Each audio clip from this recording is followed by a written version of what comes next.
নিজের ক্ষমতাকে অপব্যবহার করে অন্যের উপরে জুলুম করে কখনো চিরস্থায়ী হওয়া যায় না।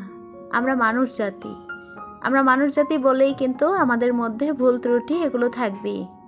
আপনি কখনো নিশ্চিত হয়ে বলতে পারবেন না যে আপনি কখনো ভুল করেননি কিংবা ভবিষ্যতেও করবেন না। আমাদের একটাই সমস্যা, সেটা হলো আমরা কখনো নিজেদের ভুলটা দেখতেই পাই না। আমরা কখনো পরাজয় মেনে নিতে পারি না। মনে রাখবেন, পরাজয় মেনে নেওয়া মানেই নিজেকে ছোট করা নয়। হ্যালো এভরিওয়ান, আসসালামু আলাইকুম, welcome back to my another new blog. সবার কী অবস্থায়, কেমন আছেন? আই হোপ সবাই ভালো আছেন, সুস্থ আছেন।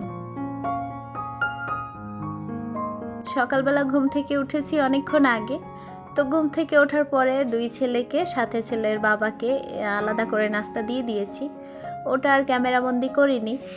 আর আমি আর তাদের সাথে আজকে ওই নাস্তাটা খাইনি। তাদেরকে যেটা খাইয়েছি, তাদেরকে নুডলস রান্না করে দিয়েছিলাম আর সাথে চা বিস্কিট ছিল। তো ওটা না আমার কেন জানি না আজকে সকালে একদমই খেতে ইচ্ছে করেনি।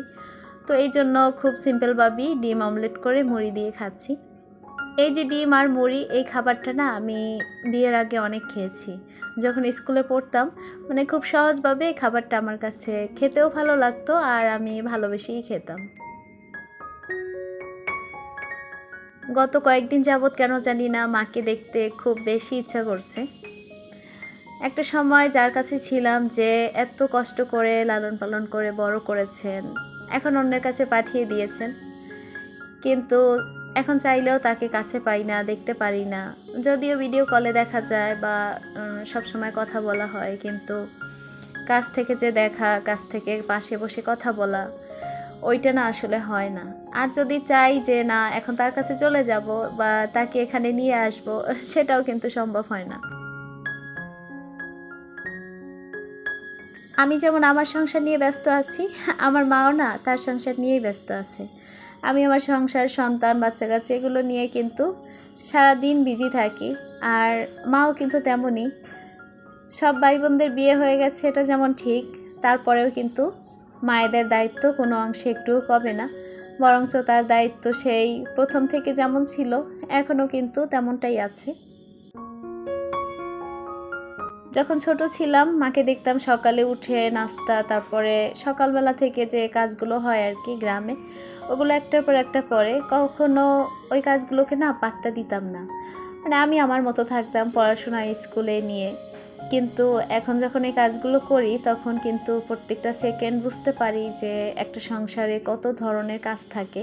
শুধু রান্নাবান্নার খাওয়া দাওয়াটাই না, এর বাইরে কিন্তু সংসারে অনেক কাজ থাকে, যেটা যারা না করে তারা আসলে এগুলো বুঝতে পারবে না। আমার গ্রামের বাড়িতে তেমন একটা যাওয়া হয় না, খুব কমই যাওয়া হয়। তার কারণ ছেলের পড়াশোনা। এদিকে আমিও না গ্রামে গেলে দেখা যায় ছেলেদের নিয়ে থাকাটা আমার কাছে একটু কষ্ট মনে হয়। সেটা যেমন ওরা ওয়েদারের সাথে অ্যাডজাস্ট হতে ওদের সময় লাগে বা ওদের নানান ধরনের সমস্যা দেখা দেয়। তো এই কারণে না বেশি দিন আসলে গিয়ে থাকা হয় না। আর অনেক বছর পরই যাওয়া হয়। তো জানুয়ারি মাসে এসেছি, তারপরে তো আর যাওয়া হয়নি। আর জানি না কবে যাব, সেটাও এখন পর্যন্ত ঠিক করতে পারিনি। নাস্তা শেষ করেছি, সেই সাথে কিন্তু 2 রুমের 2টো বিছানাও গুছিয়ে রেখে এসেছি। আর এই তো এখানে বাজার থেকে তাইফের বাবা মাছ নিয়ে আসছিল। বড় ছেলেকে স্কুলে নিয়ে গেছে, আর আসার পথে এই মাছগুলো নিয়ে আসছে। আমার বাসায় না ইলিশ মাছটা খুব ভালো চলে। এখানে চেক করছিলাম যে মাছটা কি তাজা হবে না ভালো হবে। যেহেতু গ্রামে থাকতাম, আমাদের বাড়ির পাশেই কিন্তু একটা নদী আছে, আর ওখান থেকেই কিন্তু আমরা রোজ তাজা তাজা মাছ কিনে খেতাম। তো ওই অভ্যাসটা রয়ে গেছে, যখনই বাসায় কোনো মাছ নিয়ে আসা হয় খুবই চেষ্টা করি তরতাজা খাবার, কিন্তু শহরে বসে তো আর ওই রকমের তরতাজা খাবার মতো কোনো সুযোগ নেই। তো যা আছে তাই দিয়ে চলতে হবে আর কি। আমাদের বাসার যে কয়জন আছি আমরা 4 জন সদস্য, এদের না পছন্দটা একটু অন্যরকম। যে বাজার থেকে কিছু একটা নিয়ে আসলেই যে আমরা খেতে পারবো বা ছেলেরা পছন্দ করবে, এমনটা কিন্তু না। তো যাই হোক, এখানে মাছগুলোকে আঁশ ছাড়িয়ে নিয়েছি। আঁশ ছাড়িয়ে নিয়ে আমি 3টা তুলে রেখেছি, আর একটা আজকে ভাজি করব। যেই পরিমাণে মাছের দাম, এই হিসাব করেই চলতে হবে, হিসাব ছাড়া কোনোভাবেই চলা যাবে না। বাংলাদেশের বর্তমান যে অবস্থা জানি না আগামীতে কি হবে, তবে আশা রাখছি হয়তোবা ভালো কিছুই হবে। ওখানে মাছগুলোকে ফ্রিজে তুলে রেখেছি, আর এই যে কাজের খালা লাউয়ের খোসা ছাড়িয়ে সে খোসাটা নিয়ে গেছে আর এই লাউগুলো রেখে গেছে। তো আমি বলছিলাম অর্ধেক করে রাখতে, সে ভুলবশত এই কাজটা করে দিয়েছে। সমস্যা নেই, আমি অর্ধেকটা লাউ তুলে রেখেছি আর বাকিটা লাউ এখানে কেটে নিয়েছি। তো এখানে হচ্ছে ইলিশ মাছটাকে কেটে তারপরে এই যে মশলাগুলোকে মেখে নিচ্ছি। এই যে এখন ইলিশ মাছটা ভাজি করব, এটা কিন্তু এই রেসিপিটা আমার শাশুড়ির কাছ থেকে আমি শিখেছি। আমার মা অন্য এক রকমভাবে রান্না করতো, আর আমার বিয়ের পরে আমার শাশুড়ির কাছ থেকে আমি এই রান্নাটা শিখেছি। তবে মাশাল্লাহ এইভাবে ইলিশ মাছ ভাজি করলে অনেক ভালো লাগে খেতে। ইলিশ মাছের মধ্যে আমি কিন্তু তেমন আহামরি কোনো ধরনের মশলা এক্সট্রা ইউজ করি না। অনেকে দেখা যায় অনেক ধরনের মশলা যেমন জিরে বা রসুন এগুলোও সাথে অ্যাড করে। আমার কাছে না ইলিশ মাছটা এরকম খুব নর্মালভাবে ভাজি করলে রান্না করলে খেতে বেশি ভালো লাগে। খুব অল্প উপকরণ দিয়েই আমি সবসময় ইলিশ মাছ ভাজি করি। এখানে পেঁয়াজ বাটা দিয়েছি, হলুদ গুঁড়ো, মরিচ গুঁড়ো আর সাথে ধনিয়ার গুঁড়ো। আর হালকা করে একটু কিছুটা পেঁয়াজ আমি বাদামি করে ভেজে তার মধ্যে কিন্তু দিয়ে দিচ্ছি। তবে ওখানে সরিষার তেল দিয়েছি যাতে মাছটা খেতে আরও বেশি ভালো লাগে খেতে। আসলে এক একজন মানুষের রান্নার ধরন এক এক রকম হয়।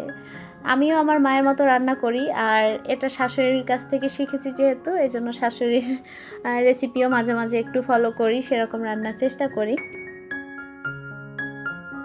আপনি যার কাছ থেকে যেমন রেসিপি শিখেন না কেন, যার কাছ থেকে আপনি রেসিপি শিখবেন তার হাতের রান্নাটা যেমন হবে আপনি কিন্তু তাকে ফলো করে অনুসরণ করে কখনোই তার মতো রান্না করতে পারবেন না।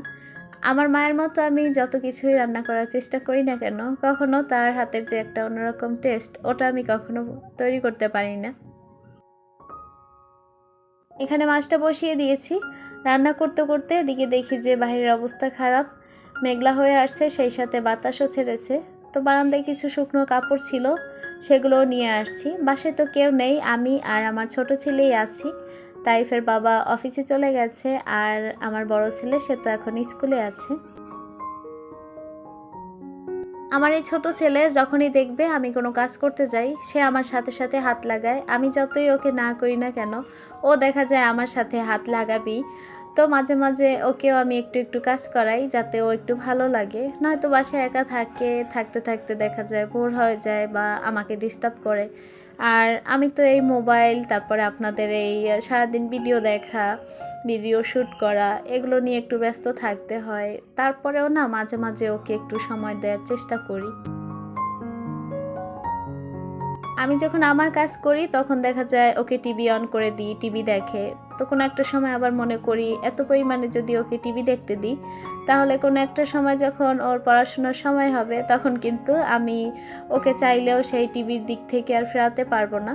আমরা অনেকেই আছি মা বাবা যারা নিজেরা একটু রিল্যাক্সে থাকার জন্য ছেলে মেয়েদেরকে হাতে মোবাইল ফোন কিংবা টিভি অন করে দিয়ে আমরা রিল্যাক্সে থাকার চেষ্টা করি।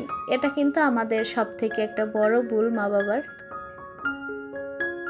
আপনি আপনার সন্তানকে যেভাবে বড় করতে চান সেটা কিন্তু ছোটবেলা থেকেই ওকে সেই অভ্যাসে পরিণত করতে হবে। তো যাই হোক, এই তো ছিল আমার আজকের ব্লগ। আশা করছি আপনাদের কাছে ব্লগটি ভালো লাগবে। আপনাদের সবার দীর্ঘায়ু এবং সুস্বাস্থ্য কামনা করে আজকের ব্লগটি এখানেই শেষ করছি। আল্লাহ হাফিজ, আসসালামু আলাইকুম।